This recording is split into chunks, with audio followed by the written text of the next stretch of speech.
out, and it didn't matter when we were in the previous conference. It didn't matter now that we're in the SEC. It is what it is. But I think there's one thing that's important for us. It's not what other people think about us. It's not what other people say about us. It's about what we do, and that's taking action and doing things the right way. I do think we have a very hungry football team, one that is talented. I really like our roster. We've strung together now 3 really good recruiting classes of very talented people, but really good people that I think represent the University of Texas the right way. I really feel like we've navigated the portal well through 3 years, and this year was no different. I think we filled needs on our roster where players can have an impact on our team immediately, not just to fill roster spots. But I think this is a championship roster. Now, we've got to play like a championship team, but I do think it's a championship roster. Starting on the defensive side of the ball, we brought Anthony Hill and Michael Taft with us today, both All-American players for us, but it goes well beyond those two. We've got great depth on the defensive side of the ball. Manny Muhammad, Colin Simmons, Murad Watson, Trey Moore, Brad Spence, Ethan Burke, Travis Shaw, Cole Brevard, Jalen Gilbo, Jelani McDonald, Derek Williams, just to name a few, Leonga Lafau. So this is probably the deepest and most talented defense that we've had. And we've made incremental growth on the defensive side of the ball now through 4 years, and we're going to need to do that again. I think championships are won on the defensive side of the ball, and we've got a defensive football team that we're very excited about. From a special teams perspective, the one thing I love is that we've got all seniors. I've got a senior long snapper, a senior holder, senior punter, senior kicker, senior kickoff guy.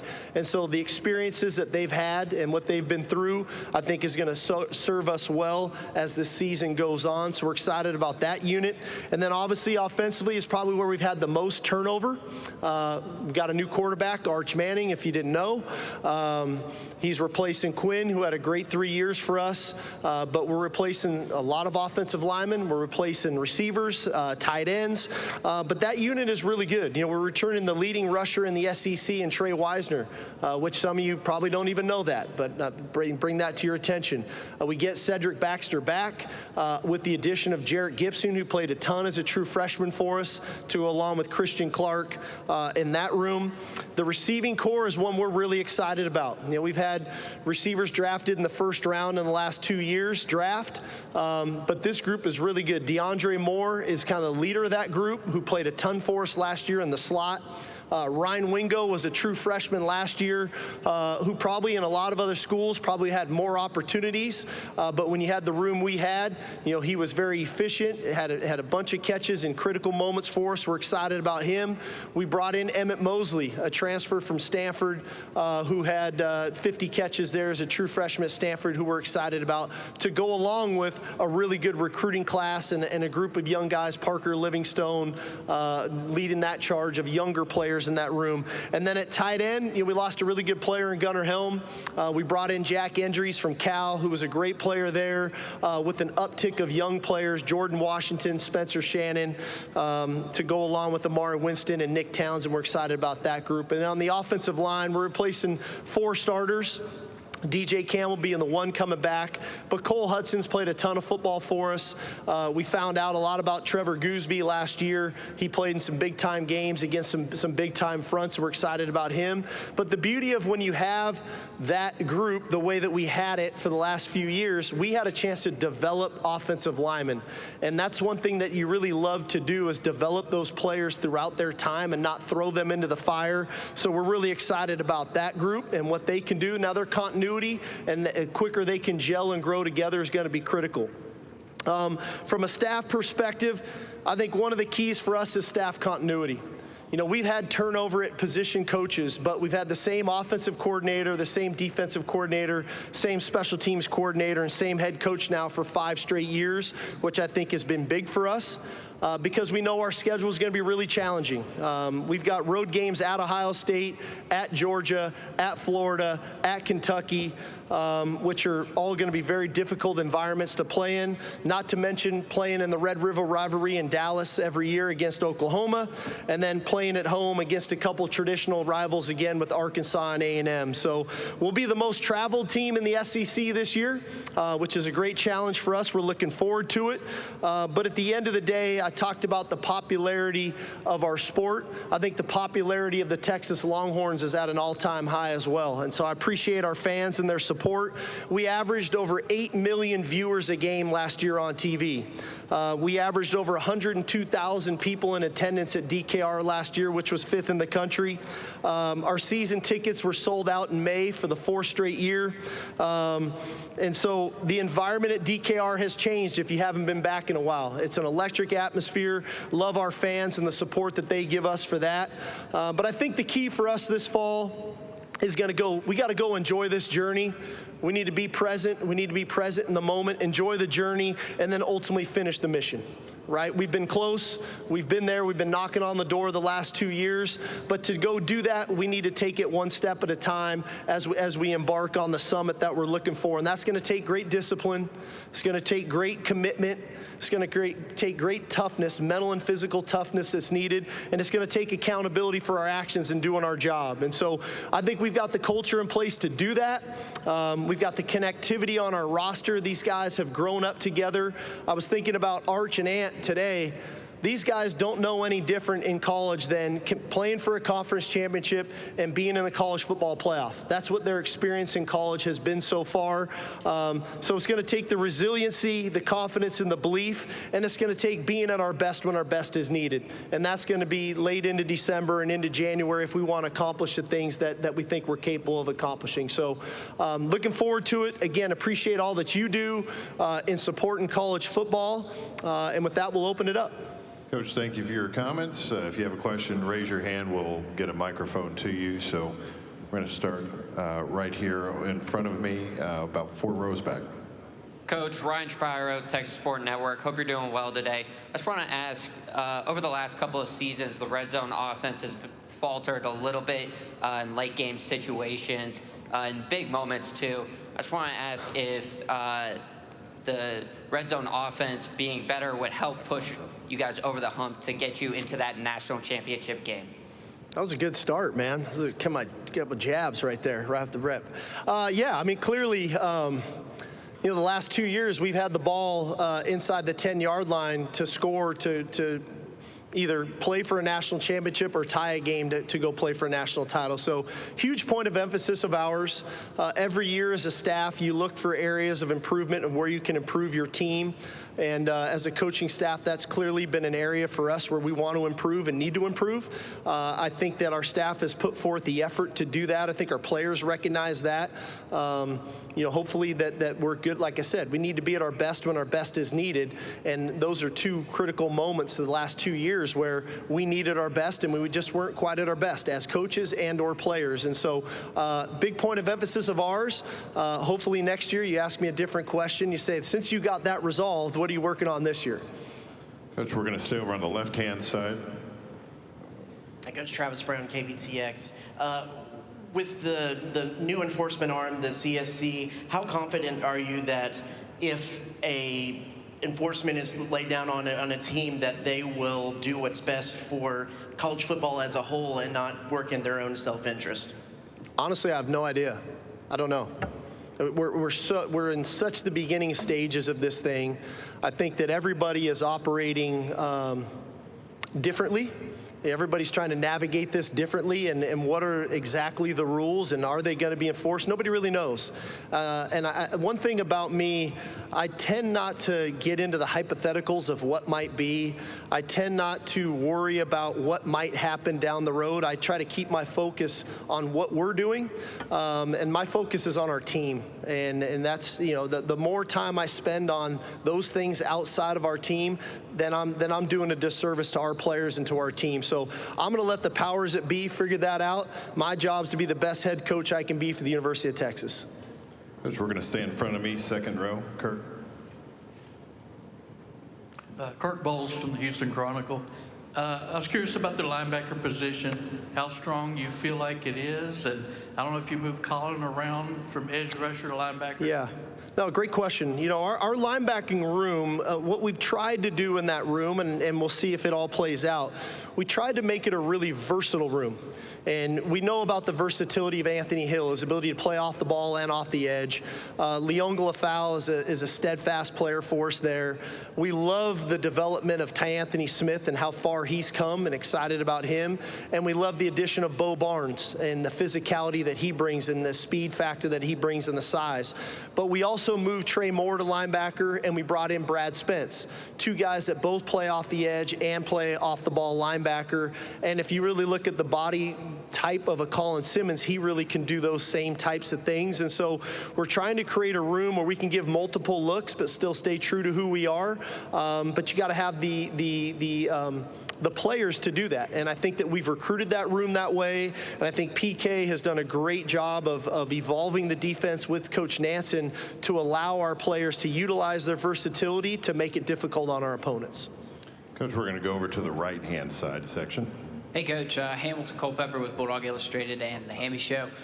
With the recent news that today that Tyler Atkinson committed to Texas, and you got Justice Terry last year, how do you come into the state of Georgia, get those guys, and what's the importance of locking up some national big-time recruits? Well, I can't speak directly towards any recruit. I'm not trying to not answer your question, just so you know the rules there. I think in this day and age of recruiting, one thing is of note. Players are leaving states all over the place, going to other states to go play. And we've had a ton of players leave the state of Texas and go play at other schools. We've obviously made it a point to recruit more in the southeastern region. I think when we moved into the SEC, it was a lot more natural for players from Louisiana, Alabama, Florida, Georgia to be willing to come play at the University of Texas. They were already kind of going to A&M because they were in the SEC, but now that we've joined the conference, it's a lot more palatable for those families and for those kids to want to come play at Texas, knowing we're playing in the Southeastern Conference. And so we've tried to take advantage of that. Again, we don't major in that, but we do definitely try to recruit the high-level players that fit our scheme, that are made of the right stuff, not only as football players but as people. And so far so good. You know, like I said, we recruited Florida, we recruited Georgia, we recruited Alabama, we recruited Louisiana, and it's been good to us.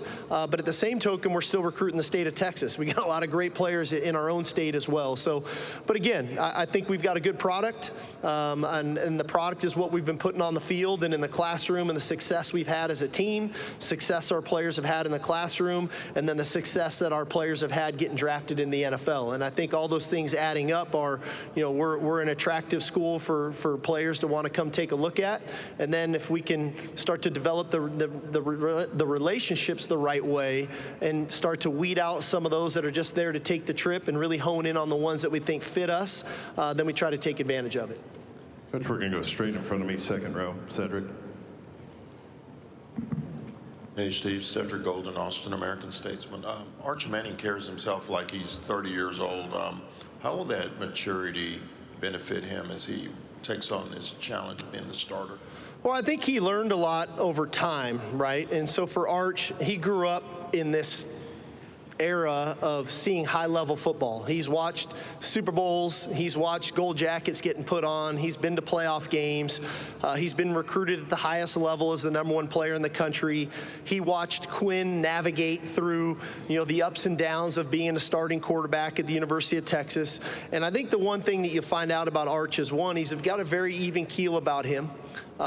Two, he's very quick-witted. He's got a great sense of humor about himself, and he's okay to laugh at himself. And I think that that's a great quality to have, because at the end of the day, there's going to be adversity that's going to strike this season. And we all talk about resiliency and grit and all those things that are needed when adversity strikes. But I think some of that resiliency can come from calm. remaining calm. And Arch definitely has that about him. He's a great guy. He's a great teammate. He's got unbelievable work ethic.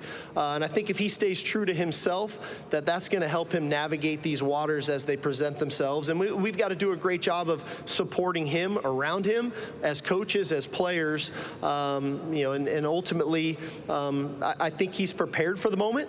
But now it's just time for him to go do it and enjoy doing it, quite frankly. Which will stay in the same section, about 3 rows back in the middle. Danny Davis, Austin American Statesman. Steve, over the years, how have you seen Michael Taft go from being a walk-on to someone whose voice is respected in your locker room and being a bigger leader? Yeah, probably the coolest story on our team right now is Michael Taft. Here's a guy who was a state champion at Westlake High School 2 years in a row, state championship game MVP 2 years in a row, has scholarship offers to go to other universities. His lifelong dream was to be a Longhorn, and walks on at the University of Texas. And all he did was work hard, and he never put a ceiling on himself. I think in his mind, he always expected to be an All-American safety at the University of Texas as a captain representing us at SEC Media Days. I think that's how this guy thinks, and that's how he's wired. And so now, when you chronologically look at his path of walking on, being Scout Team Players of the Week, earning a little bit of playing time on special teams, to earning a little bit of playing time on defense, to becoming a regular down player on defense, to becoming a frontline starter on defense, to becoming an All-American on defense. It's like, how do you not respect the guy? All the while, the way he carries himself and the way he represents the University of Texas in our community, I think is something to be admired. And I think that's what his teammates do. They respect him, they admire him, and he's probably as hard on his teammates as he is on himself, and he's probably harder on the other walk-ons than he is on himself, because he knew what he had to do to earn what he got. And so I couldn't be happier for him. It is huge for us that he decided to come back for his senior season. His leadership, his ability to communicate in the back end for us. I mean, he is like a coach on the field. And so, just proud of him and proud to be his coach. And like I said, I think nobody deserves the accolades that he's getting more than Michael Taft right now. Coach, right in front of us, front row. Coach Terry Middleton with Horns Illustrated. So this season, Horns Illustrated is going to write a lot of stories. We're going to post a lot of social media posts about Anthony Hill, about Arch Manning, about Michael Taft. But who should we absolutely not forget to mention in these stories when we write about them? Because these teammates or these coaches or these unsung heroes we never hear about are the reason why they're so great. Yeah, I think we have a bunch of great stories. I referenced Trey Wisner, like this guy's gone unforgotten. Like he has a 1,000-yard rusher in the Southeastern Conference last year. It's a fantastic story of who he is. I think that there's so much work that goes into developing our players. You think about our strength staff, you think about nutrition, you think about academics. I'm going to brag on our academic team for a minute. When we got to University of Texas, at the end of our spring semester, we had a 2.32 team GPA in 2021, which is, I couldn't believe it. And I said, man, I know the University of Texas is a tough school, but that's really low. Well, what was the byproduct of that team GPA? We went 5-7. We had 0 players drafted in the NFL draft. So we pour into the academic side of things. We pour into the culture. At the end of the spring semester in year 2, we have a 2.78. The byproduct is 8-5, 5 guys drafted, 1 first-round draft pick. At the end of year 3, the team GPA is a 2.98. We go 12-2, we win the Big 12, we go to the college football playoff, we have 11 guys drafted, 2 first-rounders. At the end of last year, we had a 3.27 team GPA. We go 13-3, we go to the SEC championship game, we have 12 guys drafted, 3 go in the first round. At the end of this past spring, we had a 3.31 team GPA. So a lot of people get a lot of praise in the development of our players and the program and the commitment that everybody puts into this. But I think Jeff Nelson and his team, and academically what they do, as well as our players buying into the idea of who you are some of the time is who you are all the time. So how can our GPA go up every year, our wins go up every year, our draft picks go up every year? It's amazing how the correlation of those things occur. And so so there's a lot of credit, there's a lot of great stories that go into that, but that would probably be one that we should tap into and write about. Which we're going to go in the center aisle, just over here to the right. Yes, Coach Sarkisian, Drew DeArmond, WZZN Radio, Huntsville, Alabama. I wanted to ask about a key member of your staff that's from our backyard in Boaz, Alabama. I know you started your relationship with him at the university on the coaching staff, and you took him with you. He was key in helping you develop Quinn Ewers and recruiting Arch Manning. But tell us about A.J. Milwee and the role he plays and his development as a coach. Yeah. Coach Milwee is a vital piece of the puzzle for us, for sure. We forged a great relationship at Alabama when I was the quarterback coach, offensive coordinator. Coach Milwee was an analyst on staff. He had just come from Akron, where he was one of the younger offensive coordinators in the country. And when I got the job at the University of Texas, he was the first guy I hired. We had worked, step by step all the way through those 2 years at Bama, winning a national title. Brought him on here to Texas, and he's grown into, now he's not just our quarterback coach, he's our co-offensive coordinator. I don't think there's nobody I work closer with on a daily basis than A.J. Milwee, from the development of game plans to the scripting of practice to talking about play calls during the game to recruitment of players. I think he forges a great relationship with all the guys in that room, and there's not a day or a moment in the day where I don't feel very comfortable if I can't do something that A.J. Milwee can handle it at a really high level. So we're very fortunate to have him. So we're going to go front left, front row. Hey, Coach, Alma Richardson of Orange Bloods. Yesterday, Lane Kiffin came up here and said they're trying to operate within their cap, but they didn't necessarily feel like everyone else was doing that. Curious how you and maybe Brandon Harris figure out how to operate within your cap, who's worth what, who's not worth what, and do you feel like everybody else is playing within the rules? Yeah, I can't speak on behalf of everybody else. I really don't know, and like I said, Amor, you know me well enough. I don't have time or energy to worry about what everybody else is doing. We're trying to build a roster that is one that can withstand the test of time. And we never wanted to come here and be a one-year wonder team and then the next year be not very good. So we're trying to be sustainable for a long period of time. I think that's what good programs do. And so managing that takes a lot into account. It takes a lot into ultimately the production of players. Are they performing, right? And we've created this environment that this is a production-based business in sport, and so are players producing? One. Two, do they uphold the standards of the organization off the field? And if not, then that could be a factor.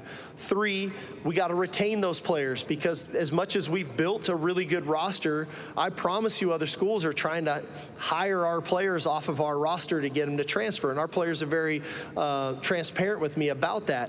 And then the fourth piece is then we're trying to recruit to our roster. And so you only have so much money to go around. You got to be mindful of that. And you just don't want to be reckless with what you do. And now more than ever, with a cap in place, you really have to be effective and efficient, and you have to make sure that you're filling your needs on your roster with high-level people when you know another high-level person is leaving, and or is this a depth move? And so it's no different than, hey, it's easy to say the NFL draft, you only get so many first-round picks, but man, your roster's really made up of those third, fourth, and fifth-round picks. It's not a whole lot different than that. We only have so much money to go around. And so we've got to do a great job evaluating. We've got to do a great job of rewarding those players that are doing it at a high level within our program so that they don't go anywhere else. But we've also got to continue to develop our players as they grow, and make sure that our players aren't doing this for the idea of money. And I think sometimes, quite frankly, I think it hurts us a little bit in recruiting, in the fact that when kids come on our campus, one of the first things we do, we don't talk about NIL. We don't talk about NIL or revenue sharing or publicity rights until the very end. And that may hurt us on some kids, but if a kid is coming to Texas for that reason, we don't want them anyway. We want kids that want to be at the University of Texas because of the school, the coaches, the team, the culture, all those things that go into it. And oh, by the way, you can get publicity rights or revenue share, so on and so forth. If you're coming for the other reason, he's probably going to be the guy in 18 months that's back in the portal going somewhere else where they're going to offer him more money. Because I can't offer every player the most money that he might get offered from another school. It just doesn't work like that anymore. We have time for 2 more. We'll start in the middle. That's the section in front of me. Hi, Coach. Megan English from the Daily Texan. Earlier, you talked about how you have a hungry team. With back-to-back playoff appearances, how do you keep your team hungry and battle complacency? Yeah, I think there's a fine line there of what does complacency look like, of monitoring it. And I watch the intent of our players. I watch the way they work. I watch the way they interact with one another. I watch the way they compete with one another. And so I don't feel complacency whatsoever amongst our players. But what I do know about our team, I think about Anthony Hill was a state champion in high school. Colin Simmons was a state champion in high school. Michael Taff was a state champion in high school. Trey Wisner was a state champion in high school. And I could keep going down the list. We've got winners in our locker room. And we specifically and intentionally recruited winners into our locker room. So when these guys are going into a locker room after a loss in the semifinals, I promise you it hurts them. And so we don't forget that feeling. Okay, and so we're back to work, and the leadership on this team is full of winners, and that's the way they want to go about this season, is try to go win a championship. That's the goal. Take one final question on the aisle, about 3/4 of the way back. Eric G, 9821 The Ticket in Fayetteville. You mentioned the traditional rivalries of A&M, Texas, and even through Arkansas in there. Whether it's your fan base, whether it's your program, where does Arkansas fit, or how do you view Arkansas compared to A&M and OU? Well, from a fan base perspective, especially the traditionalist fan base, they love the rivalry with Arkansas. And I think naturally when I took the job, I knew of a rivalry with OU. I knew of the rivalry with A&M. Made sense. I found out about the rivalry against Arkansas when they whooped our ass in the second game of my career when I got to Texas. So that rivalry got really good really fast for us. So we respect it. We honor it. It's a heck of a rivalry. It's a great game to be part of. Coach Sark, thank you for your time. All right, y'all. Thank you. Hook 'em.